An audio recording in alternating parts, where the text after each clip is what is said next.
बोलिए प्रेम से भगवान सत्यनारायण की जय। पुरा काल में सौनक आदि ऋषि नैमिषारण्य स्थित महर्षि सूत के आश्रम में पहुंचे। ऋषिगण महर्षि सूत से प्रश्न करते हैं कि लौकिक कष्ट मुक्ति, सांसारिक सुख वृद्धि और परलौकिक लक्ष्य की सिद्धि के लिए सरल उपाय क्या है। महर्षि सूत सौनक आदि ऋषियों को बताते हैं कि ऐसा ही प्रश्न नारद जी ने भगवान विष्णु से किया था और भगवान विष्णु ने नारद जी को बताया था कि लौकिक क्लेश मुक्ति, सांसारिक सुख समृद्धि एवं पारलौकिक लक्ष्य सिद्धि के लिए एक ही राजमार्ग है और वह है सत्यनारायण व्रत। भगवान सत्यनारायण का अर्थ है सत्याचरण, सत्याग्रह, सत्यनिष्ठा। संसार में सुख वृद्धि की प्राप्ति और सत्याचरण द्वारा ही संभव है। सत्य ही ईश्वर है। सत्याचरण का अर्थ है ईश्वर आराधना, भगवत पूजा। सूत जी कहते हैं कि नारद जी भगवान श्री विष्णु के पास जाकर उनकी स्तुति करते हैं। स्तुति सुनने से अनंत अवतार भगवान विष्णु जी ने नारद जी से कहा, महाभाग, आप किस प्रयोजन से यहाँ आए हैं? आपके मन में क्या है सो कहिए, मैं कुछ आपको बतलाऊंगा। नारद जी कहते हैं, भगवान, मृत्यु लोक में आपके पाप कर्मों के द्वारा विभिन्न योनियों में उत्पन्न सभी लोग बहुत प्रकार के क्लेशों से दुखी हो रहे हैं। हे नाथ, किस लघु उपाय से उनके कष्टों का निवारण हो सकेगा?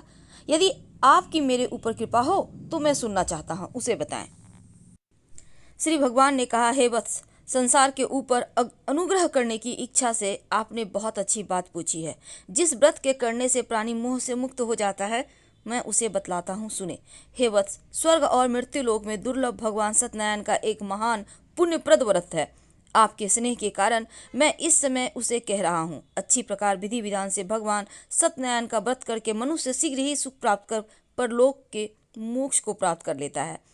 भगवान की ऐसी वाणी सुनकर नारद मुनि ने कहा, प्रभु, इस व्रत को करने का फल क्या है? इसका विधान क्या है? इस व्रत को किसने किया और इसे कब करना चाहिए? यह सब विस्तार पूर्वक बतलाइए। तब भगवान कहते हैं कि यह सत्यनारायण व्रत दुख, शोक आदि का शमन करने वाला, धन वैभव का वृद्धि करने वाला, सौभाग्य संतान देने वाला और सर्वत्र विजय प्रदान करने वाला है। जिस भी किसी व्यक्ति ने भक्ति श्रद्धा भाव से होकर मनुष्य, ब्राह्मणों और बांधवों के साथ धर्म में तत्पर होकर शाम के वक्त भगवान सत्यनारायण की पूजा करे, नैवेद्य के रूप में भोजन आदि पदार्थ का सवाया मात्रा में भक्ति पूर्वक अर्पित करना चाहिए। केले का फल, घी, दूध, गेहूं का चूर्ण, गेहूं के चूर्ण के अलावा साठी चावल का चूर्ण, शक्कर, गुड़, यह सब भक्ष्य सामग्री सवाया मात्र में एकत्र कर निवेदित करना चाहिए। बंधु बांधवों के साथ भगवान श्री सत्यनारायण की कथा सुनकर ब्राह्मणों को दक्षिणा देनी चाहिए और ब्राह्मण को भोजन कराना चाहिए। भक्ति पूर्वक प्रसाद ग्रहण करके नृत्य गीत का आयोजन करें और तदंतर भगवान सत्यनारायण का स्मरण करते हुए अपने घर जाना चाहिए। ऐसा करने से मनुष्य को अभिलाषा अवश्य पूर्ण होती है और कलयुग में पृथ्वी लोक में यह सबसे छोटा किंतु सरल बहुत अच्छा उपाय है। दूसरा अध्याय। श्री सूत जी कहते हैं, हे द्विजो, अब मैं पुनः पूर्व काल में जिसने इस सत्यनारायण व्रत को किया था उसे भली भांति विस्तार पूर्वक कहूंगा। रमणीय काशी नगर नामक नगर में कोई अत्यंत निर्धन ब्राह्मण रहता था। भूख और प्यास से व्याकुल होकर वह प्रतिदिन पृथ्वी पर भटकता रहता था। ब्राह्मण की जो प्रिय भगवान उसे दुखी ब्राह्मण को देखकर वृद्ध ब्राह्मण का रूप धारण कर उस द्विज से आदर पूर्वक पूछा, हे विप्र, प्रतिदिन अत्यंत दुखी होकर तुम किस लिए पृथ्वी पर भ्रमण करते हो? हे द्विज श्रेष्ठों, यह सब बतलाओ, मैं सुनना चाहता हूँ। ब्राह्मण कहता है, प्रभो, मैं अनंत दरिद्र ब्राह्मण हूँ, भिक्षा के लिए पृथ्वी पर घूमा करता हूँ। यदि मेरी इस दरिद्रता को दूर करने का आप कोई उपाय जानते हो तो कृपा पूर्वक बतलाइए। वृद्ध ब्राह्मण कहते हैं, हे ब्राह्मण देव, सत्यनारायण भगवान विष्णु अभीष्ट फल देने वाले हैं। हे विप्र, तुम उनका उत्तम व्रत करो, जिसको करने से मनुष्य सभी दुखों से मुक्त हो जाता है। व्रत के विधान को भी ब्राह्मण से यत्न पूर्वक कहकर वृद्ध ब्राह्मण रूपधारी भगवान विष्णु वहीं पर अंतर ध्यान हो गए। वृद्ध ब्राह्मण ने जैसा कहा उस व्रत को उसी प्रकार वैसे ही करूंगा। यह सोचते हुए ब्राह्मण को रात में नींद नहीं आई। अगले दिन प्रातः काल उठकर सत्यनारायण का व्रत करूंगा ऐसा संकल्प करो ब्राह्मण भिक्षा के लिए चल पड़ा। उस दिन ब्राह्मण को भिक्षा में बहुत सा धन प्राप्त हुआ। उसी धन से उसने बंधु बांधव के साथ भगवान सत्यनारायण का व्रत किया। इस व्रत के प्रभाव से श्रेष्ठ ब्राह्मण सभी दुखों से मुक्त होकर समस्त संपत्तियों से संपन्न हो गया और उस दिन से लेकर प्रत्येक महीने उसने यह व्रत किया। इस प्रकार भगवान सत्यनारायण के इस व्रत को करके वह श्रेष्ठ ब्राह्मण सभी पापों से मुक्त हो गया और उसने दुर्भक्ष मोक्ष भक्ष को प्राप्त किया। हे विप्र, पृथ्वी पर जब भी कोई मनुष्य श्री सत्यनारायण व्रत का कथा करेगा, पढ़ेगा, सुनेगा, उसी समय उसका समस्त दुख नष्ट हो जाएगा। हे ब्राह्मणों, इस प्रकार भगवान नारायण ने महात्मा नारद जी से जो कुछ कहा मैं आप सबको कह चुका, अब मैं क्या कहूँ। हे मुने, इस पृथ्वी पर उस ब्राह्मण से सुने हुए इस व्रत को किसने किया, हम सब सुनना चाहते हैं। उस व्रत पर हमारी श्रद्धा हो रही है। तब सूत जी कहते हैं, मुनियों, पृथ्वी पर जिसने यह व्रत किया उसे आप लोग सुने। एक बार वह द्विजश्रेष्ठ अपनी धन संपत्ति के अनुसार बंधु बांधव परिवारजनों के साथ व्रत करने के लिए उद्यत हुआ। इसी बीच एक लकड़हारा वहां आया और लकड़ी बाहर रखकर उस ब्राह्मण के घर गया।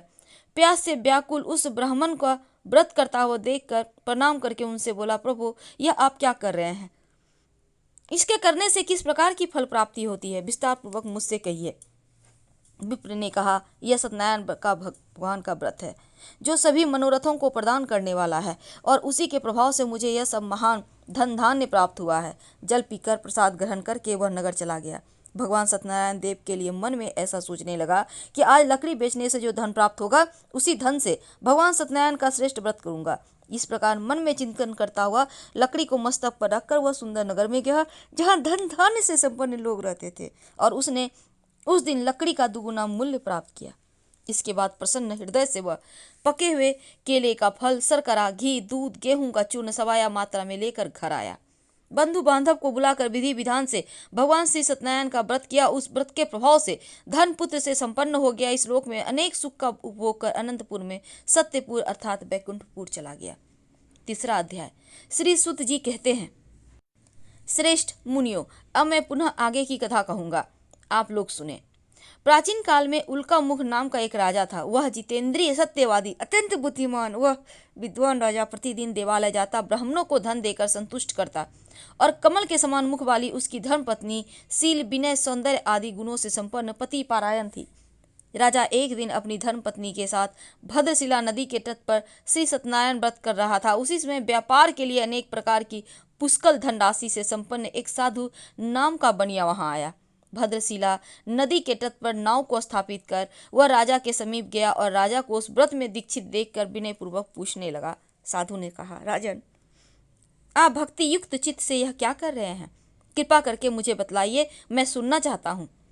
तब राजा कहते हैं कि साधो, पुत्र आदि की प्राप्ति की कामना से अपने बंधु बांधव के साथ मैं अतुल तेज संपन्न भगवान विष्णु का पूजन और व्रत कर रहा हूँ। राजा की बात सुनकर साधु ने आनंद पूर्वक कहा, राजन, इस विषय में आप मुझे सब कुछ विस्तार से बतलाइए। आपके कथानुसार मैं व्रत और पूजन करूंगा। मुझे भी संतति नहीं है, इससे अवश्य ही संतति की प्राप्ति होगी। ऐसा विचार कर वह व्यापार से निवृत्त हो आनंद पूर्वक अपने घर आया। उसने अपनी भार्या से संतति प्रदान करने वाले इस सत्यव्रत को विस्तार पूर्वक बताया। जब मुझे संतति प्राप्त होगी तब मैं इस व्रत को करूंगा। इस प्रकार उस साधु ने अपनी भार्या लीलावती से कहा। एक दिन उसकी लीलावती नाम की सती साध्वी भार्या पति के साथ आनंद चित्त से ऋतुकालीन धर्माचरण में प्रवृत्त हुई और भगवान श्री सत्यनारायण की कृपा से उसकी वह भार्या गर्भिणी हुई। 10वें महीने में उसने कन्या रत्न की प्राप्ति हुई और वह शुक्ल पक्ष के चंद्रमा की भांति दिन प्रतिदिन बढ़ने लगी।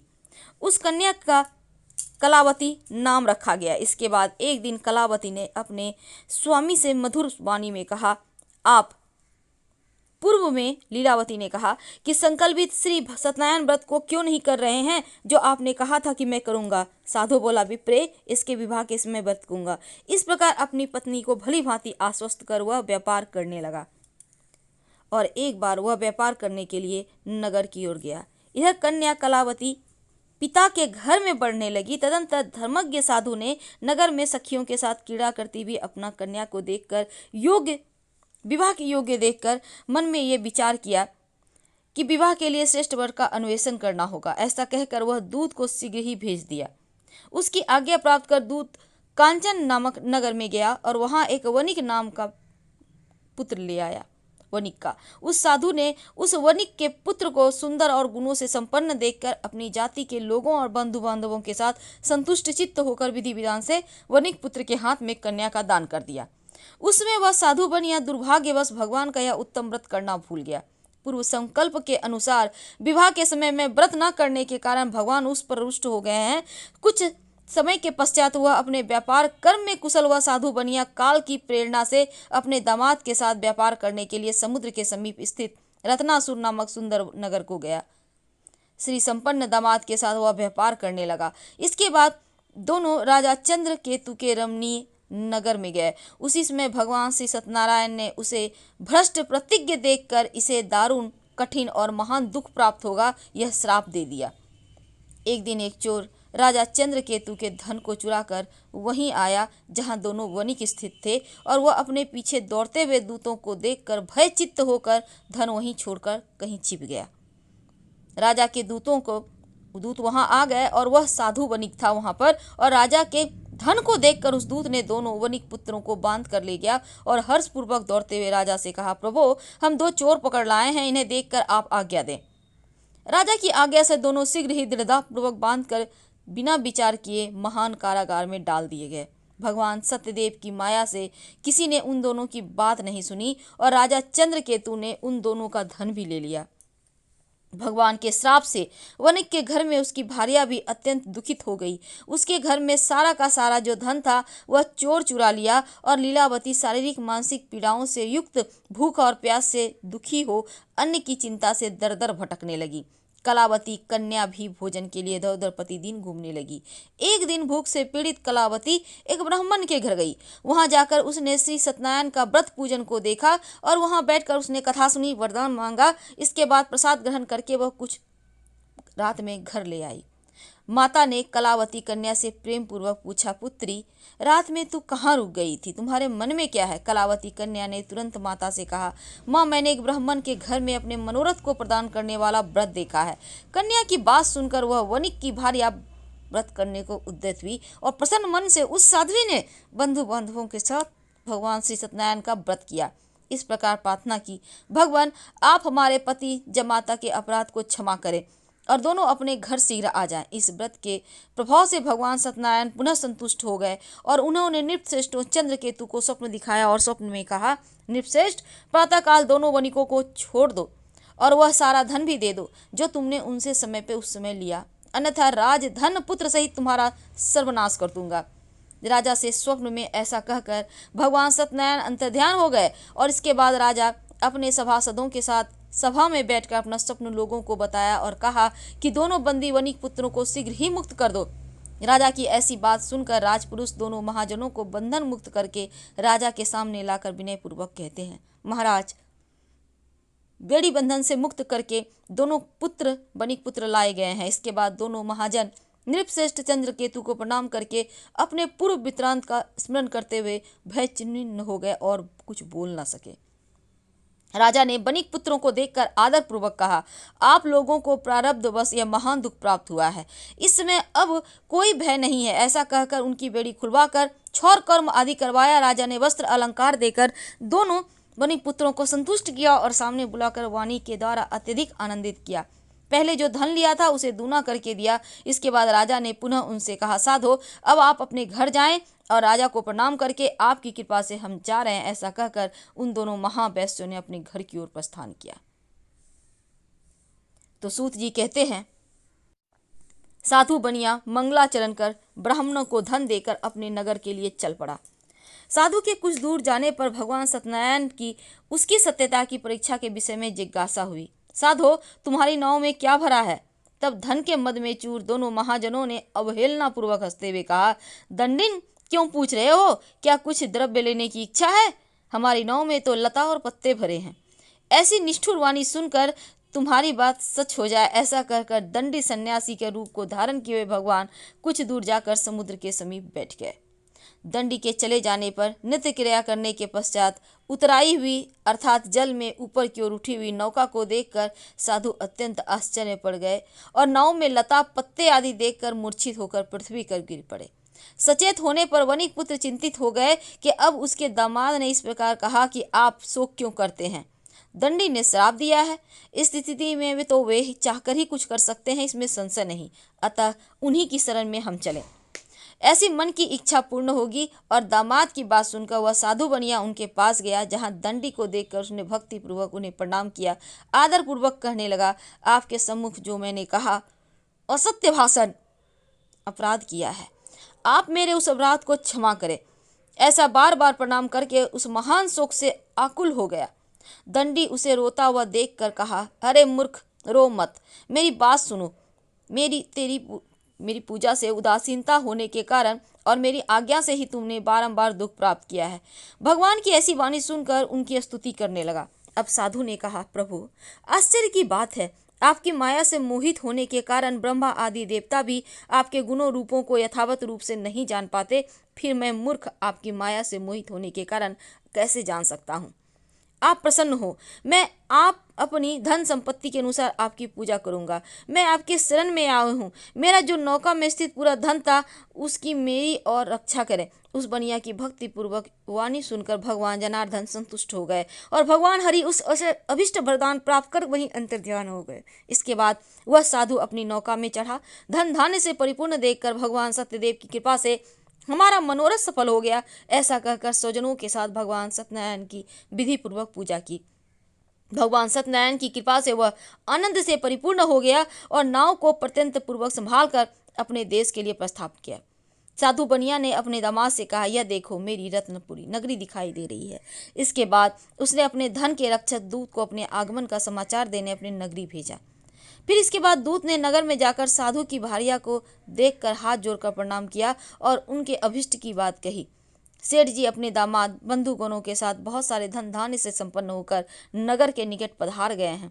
दूत के मुख से यह बात सुनकर महान आनंद से बिलहल हो गई और उस साध्वी ने श्री सत्यनारायण की पूजा करके अपनी पुत्री से कहा, मैं साधु के दर्शन के लिए जा रही हूँ, तुम शीघ्र आओ। माता का ऐसा वचन सुनकर व्रत को समाप्त करके प्रसाद का परित्याग कर वह कलावती भी अपने पति का दर्शन करने के लिए चल पड़ी। भगवान सत्यनारायण भी रुष्ट हो गए। उन्होंने उसके पति को तथा नौका को धन के साथ हरण करके जल में डुबो दिया। इसके बाद कलावती कन्या अपने पति को न देखकर महान शोक से रुदन करती हुई पृथ्वी पर गिर पड़ी। नाव का और दर्शन और कन्या को अत्यंत दुखी देखकर भयभीत मन से साधु बनिया ने सोचा, यह क्या हो गया।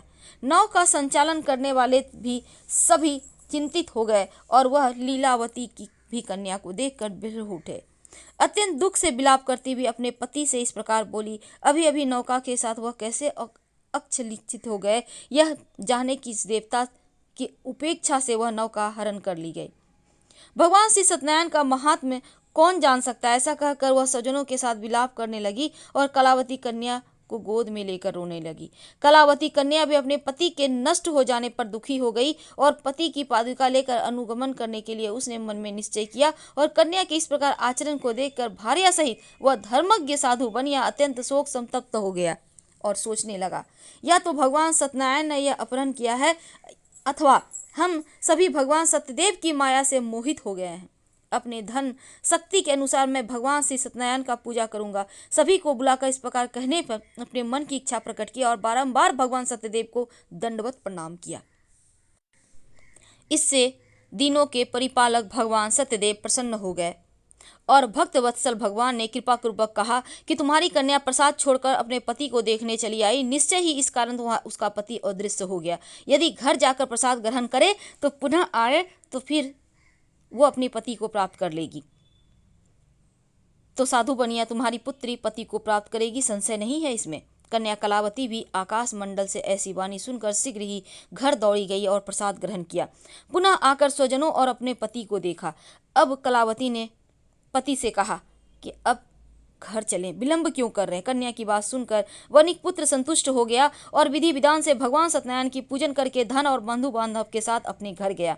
तदंतर पूर्णिमा संक्रांति पर्वों पर भगवान सत्यनारायण की पूजन करते हुए इस लोक में सुख भोग कर अंत में वह सत्यपुर वैकुंठ लोक में चला गया। बोलिए प्रेम से सत्यनारायण भगवान की जय। हर हर महादेव।